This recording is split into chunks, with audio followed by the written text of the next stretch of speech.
millones de venezolanos por la tan ansiada libertad aún continúa, pese a que la cifra de fallecidos en solo 48 horas ya alcanzó las 16 personas.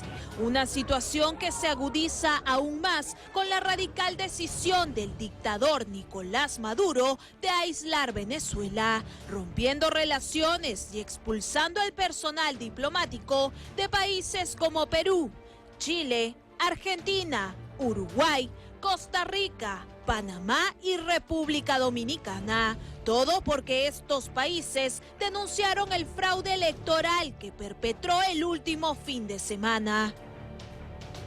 Una situación que ha ocasionado que diversas aerolíneas suspendan los vuelos comerciales desde o hacia Caracas. Quería retomar nuevamente a mi país.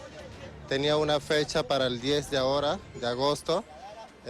Lo que me informan es ahorita, como la cuestión es que estamos ahorita en Venezuela, los vuelos se están reprogramando, no están saliendo ningún tipo de avión ahorita. Muchos de los que estamos acá hemos hecho un gran esfuerzo justamente por la reubicación familiar. Hemos enviado a nuestros parientes pasajes. Muchos de nosotros han estado enviando remesas para que ellos puedan comprar los pasajes en Venezuela y venir. Un aislamiento diplomático que para los especialistas es aún más grande que el registrado en la Cuba de hace 30 años, a la que Nicolás Maduro hoy pretendería copiarle mediante elecciones fraudulentas, el atornillamiento perpetuo en el poder, cual Fidel Castro y su sistema clásico comunista de partido único. Hay un cierto parentesco ideológico, sí, en el sentido de que el partido dominante tiene el control mayor del sistema político y se trata de vender casi como que una versión dominante de lo que pasa en el país. Pero sí hay la tendencia autoritaria a controlar el aparato político de una manera férrea, de tal manera que, aun cuando hay elecciones, ¿no?, es muy difícil ganarlas. Similitudes que se han gestado desde hace años entre Venezuela y Cuba, como el aislamiento diplomático de ambos países, los intentos de golpe de Estado, el autoritarismo y hasta la expropiación de terrenos desde la era de Hugo Chávez. ¿Y este edificio? Es un edificio que tiene comercio privado de joyería. Expropiese. Esa casita que se ve ahí con 2 balcones. Y ahí lo que están en unos negocios. Expropiese. Sin dejar de lado la represión aplicada tanto en Venezuela a manos de los llamados colectivos y en Cuba con el órgano de seguridad del Estado que incluso Fidel Castro celebraba en actividades públicas.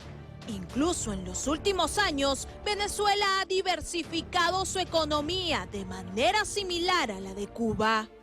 Lo que ha hecho es aflojar el tipo de cambio, permitir que haya una economía un poco más diversificada, y eso ha ocasionado, en eso sí se puede parecer un poco a Cuba, que haya, por ejemplo, un mundo para gente que tiene dólares y un mundo para gente que se mueve en bolívares, que es más o menos así como ocurre en Cuba, ¿no? Quien tiene más dólares vive mejor que quien se mueve solo en pesos cubanos. Pero el sistema comunista rígido adoptado hace 30 años por Cuba y que Nicolás Maduro podría aún tener como inspiración, ha sufrido cambios al menos en la última década, pues el régimen ha revertido en cierta medida el modelo económico y totalitario relacionado a las propiedades privadas e inversiones. Además, en un inicio por lo menos ni siquiera había, propiedad privada, ¿no? No había negocios privados, todo era controlado por el Estado.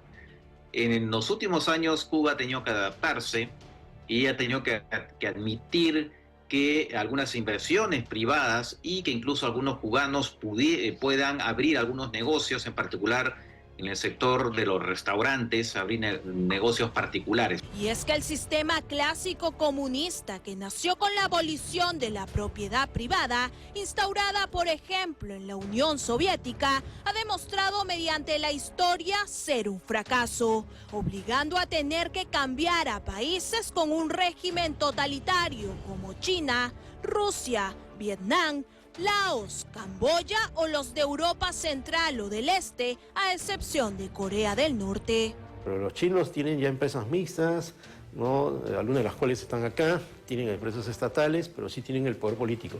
Digamos, lo que hay en la cabeza de un gobernante de ese tipo probablemente es no controlar la economía totalmente como en los viejos socialismos que se fueron desmoronando a partir de la caída del muro de Berlín y de la Unión Soviética, pero sí controlar el sistema político. Eso sí sigue ocurriendo en China, en Cuba, en eso sí se parecen.